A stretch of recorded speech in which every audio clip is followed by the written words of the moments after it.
তো ব্যাঙ্গালোর থেকে আমি দর্শন করাবো আমাদের মন্দিরের সামনে 72 ফিট সবচেয়ে বড় হনুমানজির মূর্তি স্থাপিত হতে যাচ্ছে। আপনারা এটা নিউজে অবশ্যই দেখেছেন হতে পারে, রিলসে বা।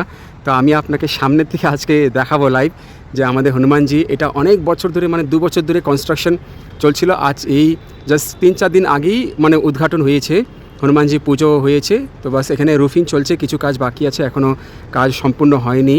তো এটা হচ্ছে পুরোপুরি 72 ফিট হনুমানজি। হ্যাঁ, রুফিং চলছে, দেখতে পাচ্ছেন উপরে মানুষ আছে, ওখানে সব কাজ চলছে। আর ওখানে রামচন্দ্র আর লক্ষণজিকে মুখ ঢাকা আছে। তো এখনও মানে এটা এখনও কাজ অনেক বাকি আছে। তো মনে হচ্ছে আর 1 মাসের মধ্যে সব কাজ সম্পূর্ণ যেন হয়ে যেতে লাগে, হনুমানজি যদি কৃপা করে। তো এখানে একটা মন্দির হবে আর হনুমানজি সমস্ত ভক্তকে দর্শন দেবে। তো এটা আমাদের মন্দিরের সামনে পড়েছে। তো এটি বিশাল বড় হনুমানজি, যেটা ব্যাঙ্গালোরে মানে উদ্ঘাটন হতে যাচ্ছে। হনুমানজি দেখুন কত বড়, বিশাল বড় হনুমানজি, 72 ফিট। ওখানে সব কিছু লেখা আছে বোর্ডের মধ্যে, যে কত ফিট, কত ওয়েট, তার হাইট কত, তার ব্রেথ কতটা, মানে তার চওড়া কতটুকু, সব কিছু ওজন লেখা আছে। তো এখানে আমি সামনের থেকে হনুমানজিকে দেখানোর চেষ্টা করছি।